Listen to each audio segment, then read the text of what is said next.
Hello guys. आज जो हम पढ़ने जा रहे हैं वो है सब ऑर्डिनेट क्लासेस के बारे में। जैसा कि आप सभी जानते हैं तो सबऑर्डिनेट क्लासेस तो हम इनके बारे में पढ़ते ही थे, लेकिन आज हम इनके बारे में और थोड़ा जानने की कोशिश करेंगे। जैसे कि आज हम सबसे पहले जो नाउन सबऑर्डिनेट क्लास है उसकी जो पोजीशन रहती है सेंटेंसेस में उस पर बात करेंगे। उसके बाद जो दूसरा टाइप है सबऑर्डिनेट क्लास का, जो एडजेक्टिव सबऑर्डिनेट क्लास और रिलेटिव क्लास जिसको हम बोल लेते हैं, तो उस पे बात होगी। ये रिलेटिव क्लासेस क्या चीज़ होती है, तो वो भी हम जानने की कोशिश करेंगे।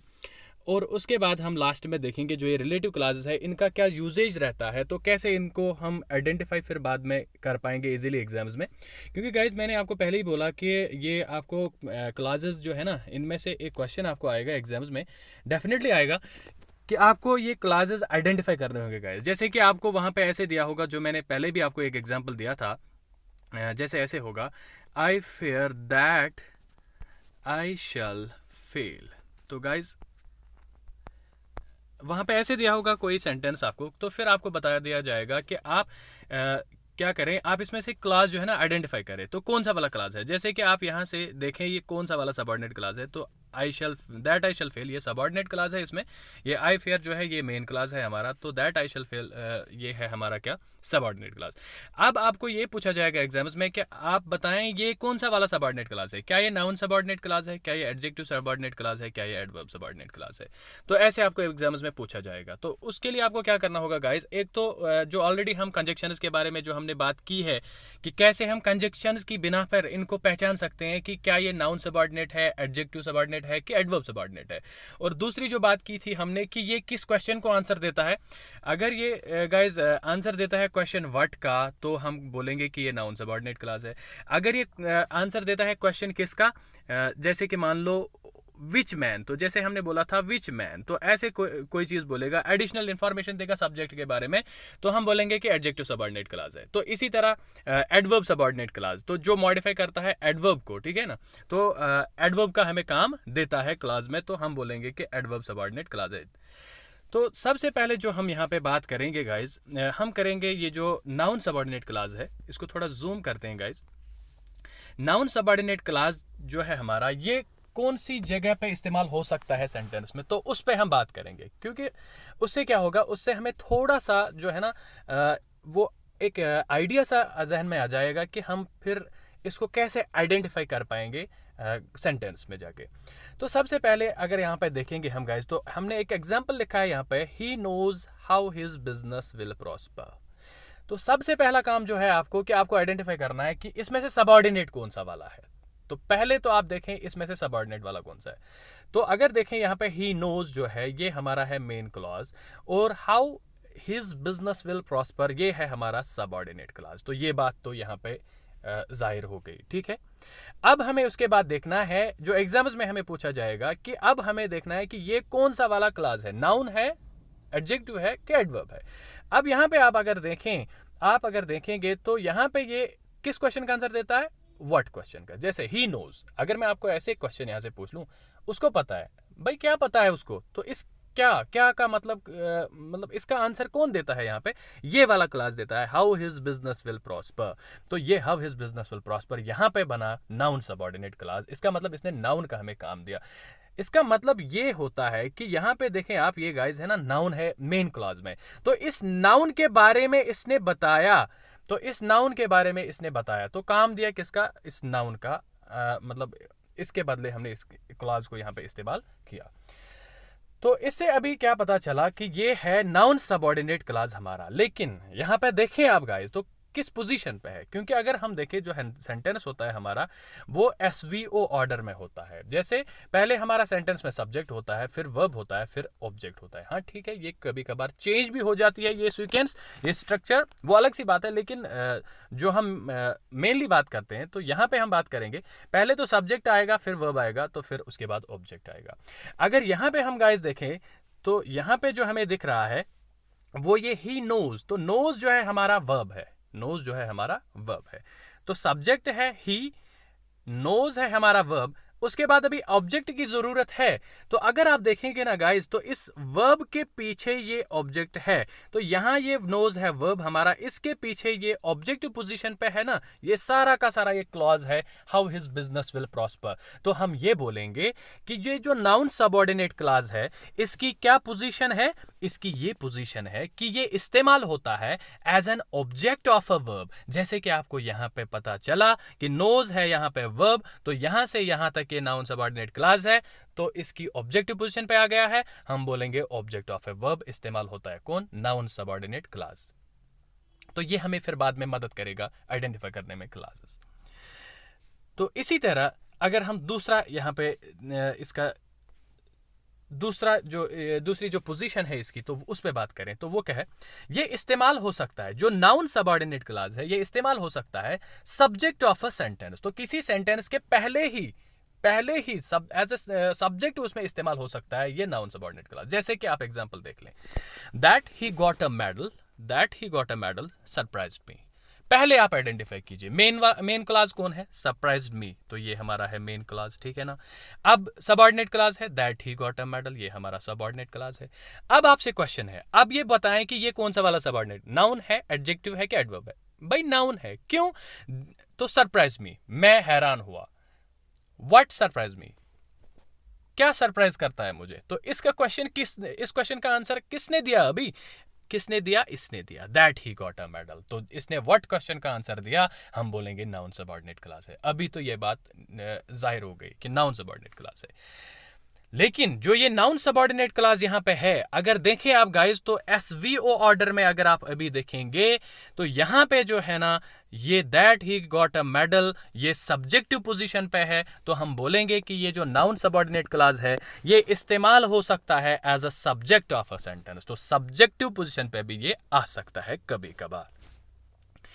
इसी तरह अगर बात करें तो ये और एक पोजीशन पे इस्तेमाल हो सकता है नाउन सबऑर्डिनेट क्लॉज, जैसे हमारा एसवीओ ऑर्डर है, ठीक है ना गाइस। तो अगर हम यहां पे क्या करें, यहां पे एक प्रीपोजिशन दें इसको, ठीक है, तो उसके बाद ये ऑब्जेक्टिव पोजीशन पे आ जाएगा।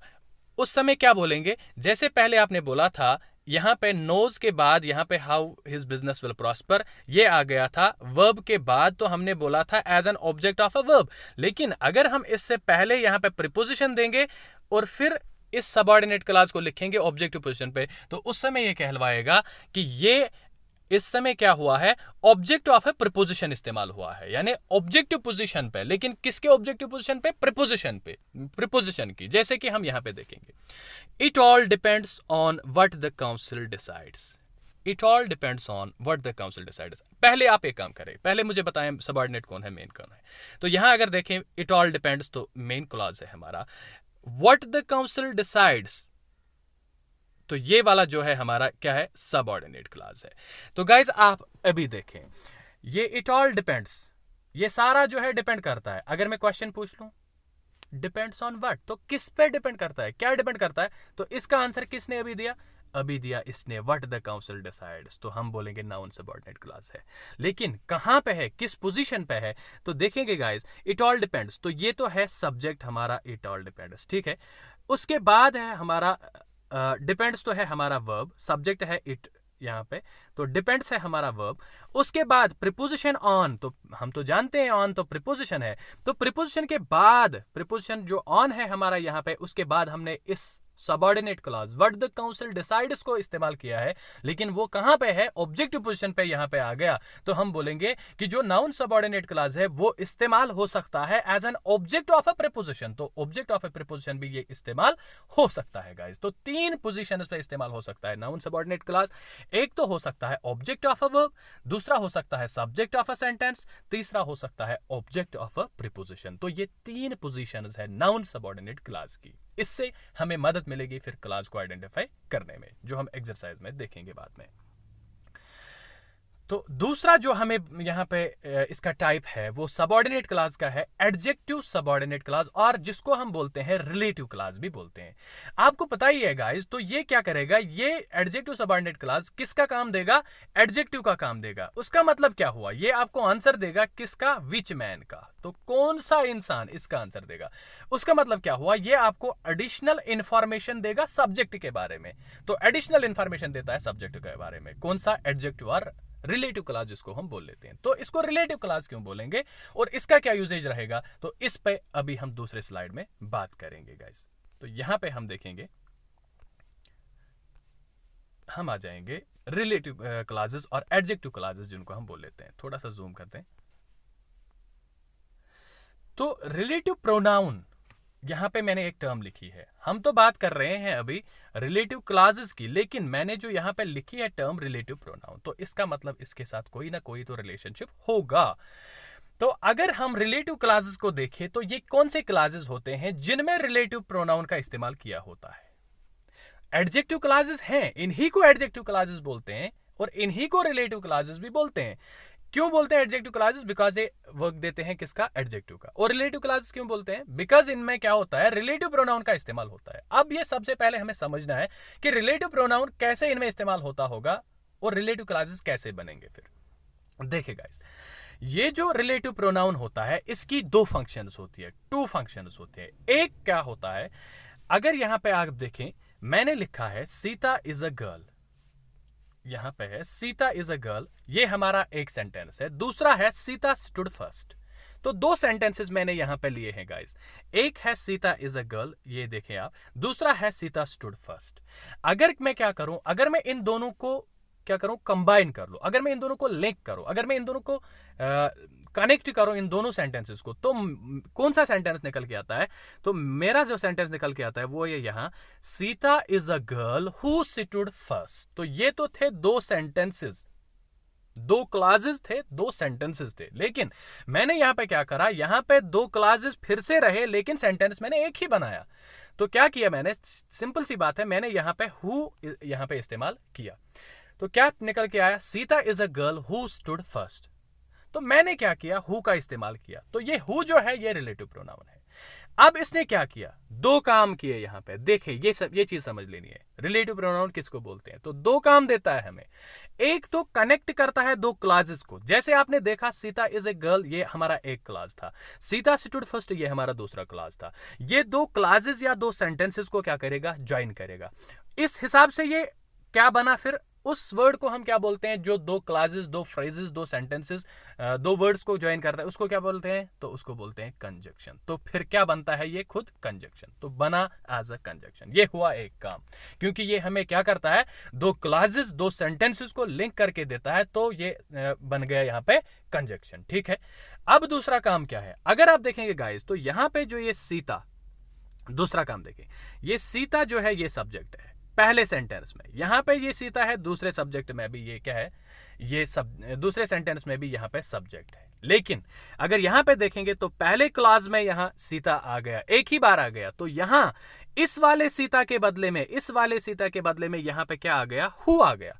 तो दूसरा काम जो इसने किया, इस हु ने रिप्लेस किया सब्जेक्ट को, इसने रिप्लेस किया सब्जेक्ट को और उस सब्जेक्ट की पोजीशन खुद ले ली, उस सब्जेक्ट की पोजीशन जो है ना फिर खुद ले ली। तो ये इसका दूसरा काम अभी बना, क्या कि जो ये रिलेटिव प्रोनाउन होता है, ये जो है ना सब्जेक्ट को रिप्लेस करके खुद उसकी जगह पे बैठ जाता है और फिर खुद वहां पे इस्तेमाल होता है एज अ सब्जेक्ट। तो ये उसका दूसरा फंक्शन है। तो रिलेटिव प्रोनाउंस की है ड्यूअल फंक्शन है, दो फंक्शंस है, एक तो कनेक्ट करता है दो क्लासेस को, दो सेंटेंसेस को, तो इस हिसाब से कंजक्शन बनता है।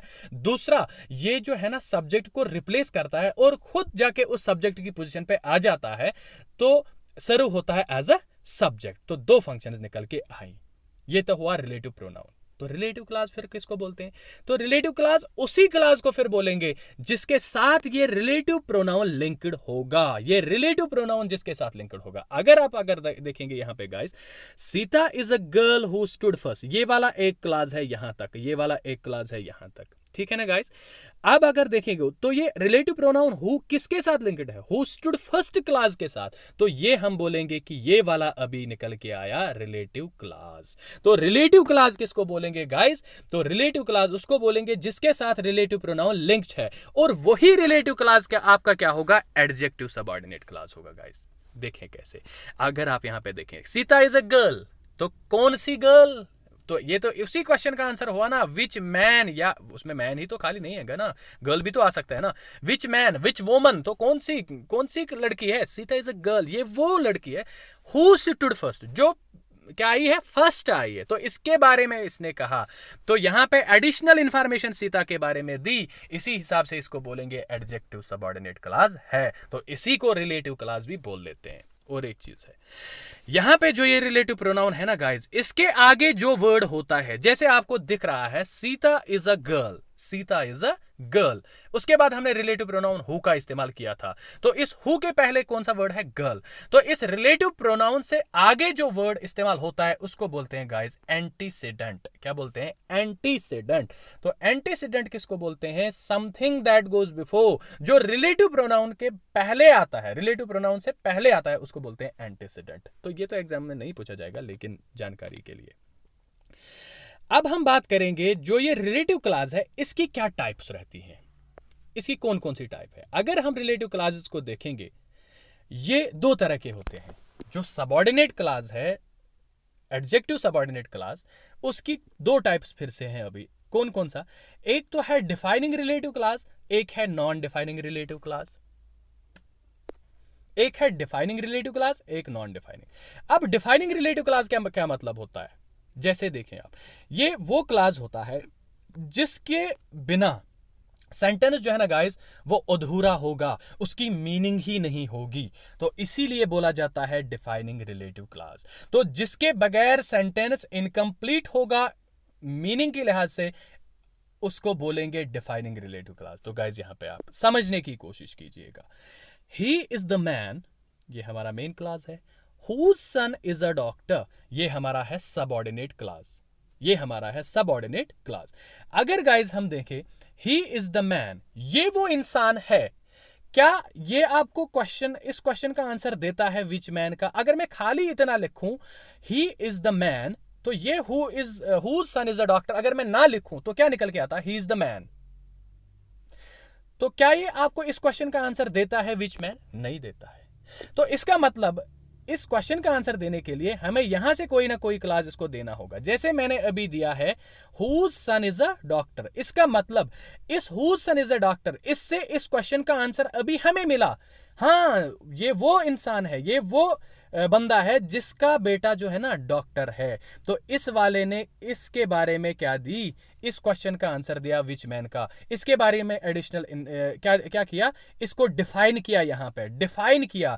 तो इसीलिए बोलेंगे ये जो whose son is a doctor, ये सबऑर्डिनेट क्लास है, लेकिन कौन सा, डिफाइनिंग रिलेटिव क्लास, क्योंकि इसके बगैर हमें इस क्वेश्चन का आंसर नहीं मिला था, ये डिफाइन नहीं हो पाया था कि ये कौन सा बंदा है, ये कौन सा मैन है। ठीक है ना गाइस, तो ऐसे जो रिलेटिव क्लास होगा जिसके बिना जो सेंटेंस होगा इनकम्प्लीट होगा इन इट्स मीनिंग, और हमें इस क्वेश्चन का आंसर नहीं मिल रहा होगा, हम बोलेंगे कि वो डिफाइनिंग रिलेटिव क्लास है, उसको जरूरी हमें सेंटेंस को देना ही देना पड़ेगा। तो ये है डिफाइनिंग रिलेटिव क्लास। दूसरा जो है वो है नॉन डिफाइनिंग रिलेटिव क्लास। तो नॉन डिफाइनिंग रिलेटिव क्लास जैसे आप देखें यहां पे, तो ये जरूरी था, ये जरूरी नहीं होगा, तो फिर क्या करेगा, ये खाली एडिशनल इंफॉर्मेशन देगा सब्जेक्ट के बारे में। तो खाली एडिशनल इंफॉर्मेशन देगा, तो इसमें सेंटेंस की मीनिंग निकालने के लिए जरूरी नहीं है ये वाला नॉन डिफाइनिंग रिलेटिव क्लास, लेकिन एडिशनल इंफॉर्मेशन देगा। जैसे कि आप देखें यहां पे एक एग्जांपल यहां पे दी है, माय ब्रदर गोज अब्रॉड। अगर मैं ऐसे लिख लूं, माय ब्रदर गोज अब्रॉड, तो पहले भी मैंने ये एग्जांपल दिया था, ये हमारा सेंटेंस है। तो अगर मैं इतना लिख लूं, ठीक है ये सेंटेंस है। अगर मैं इसमें क्या करूं, माय ब्रदर, यहां से मैं ये पोर्शन जोड़ लूं, who is an engineer, who is an engineer, यहां पे इंजीनियर ऐड किया, तो इसके बारे में क्या बोला, माय ब्रदर जो इंजीनियर है, तो ये जो इंजीनियर है क्या बोलते हैं हम, एडिशनल इंफॉर्मेशन है माय ब्रदर के बारे में। तो माय ब्रदर इस वाले सेंटेंस में जो है ना सब्जेक्ट है, तो सब्जेक्ट के बारे में एडिशनल इंफॉर्मेशन देता है तो उसको बोलते हैं नॉन डिफाइनिंग रिलेटिव क्लॉज।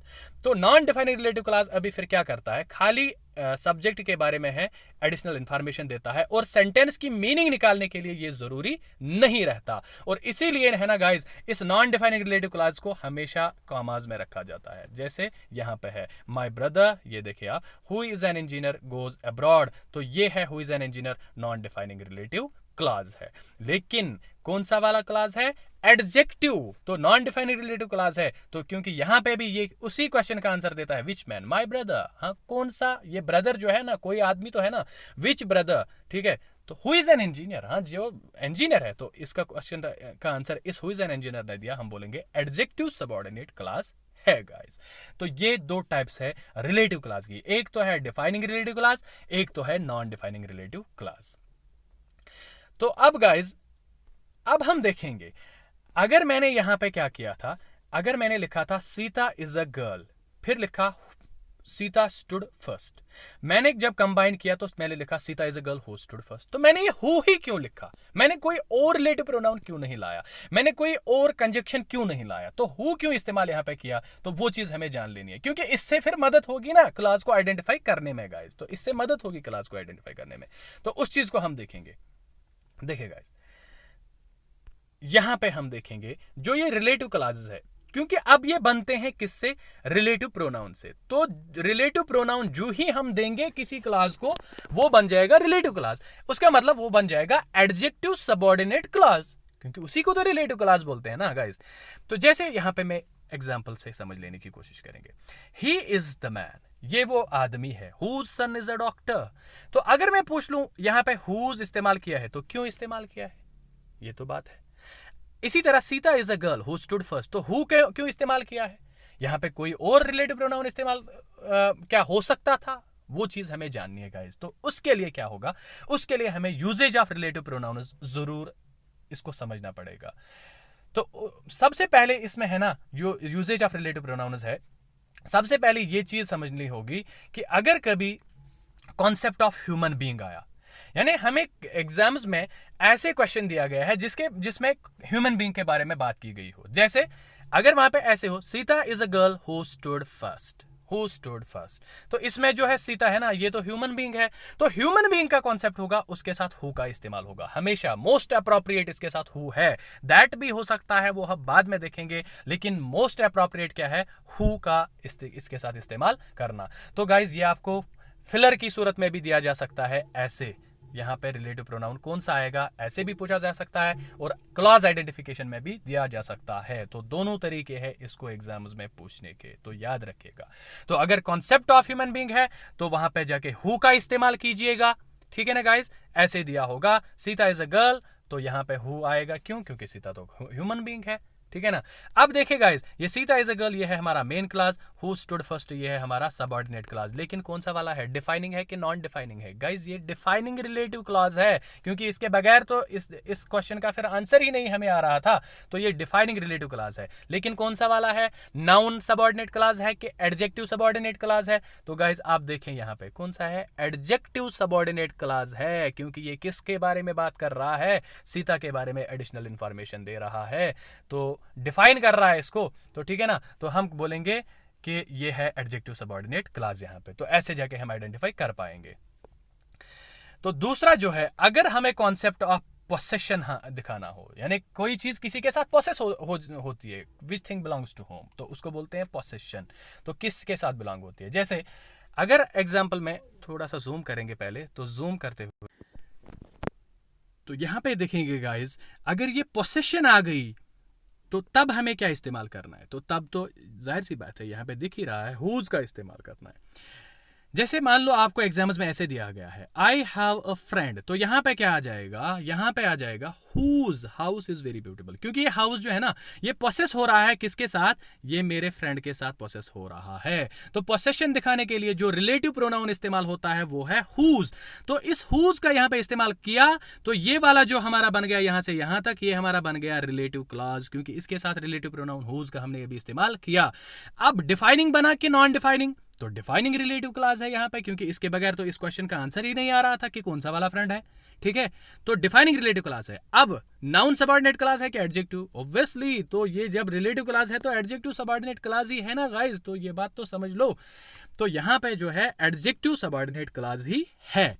तो अगर पोसेशन दिखानी हो तो हुज का इस्तेमाल करना है। इसी तरह अगर नॉन लिविंग थिंग्स होंगे या एनिमल्स होंगे तो उनके साथ विच का इस्तेमाल होगा गाइस। रिलेटिव प्रोनाउन जो होगा इस्तेमाल उस समय वो होगा विच।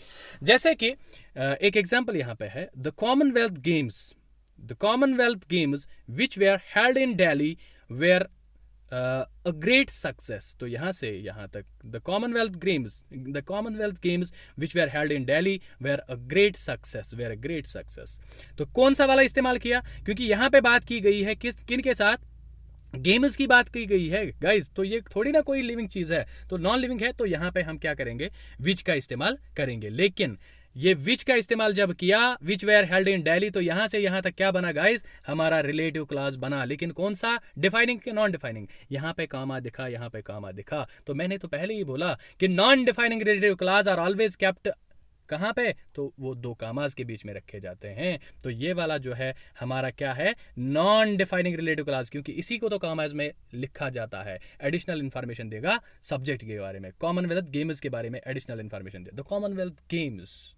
ठीक है, तो विच वेयर हेल्ड, तो जो कहां पे हुई थी, दिल्ली में हुई थी, वेयर ए ग्रेट सक्सेस, तो उनके बारे में अभी यहाँ पे एडिशनल इंफॉर्मेशन दे रहा है, तो नॉन डिफाइनिंग रिलेटिव क्लॉज बना।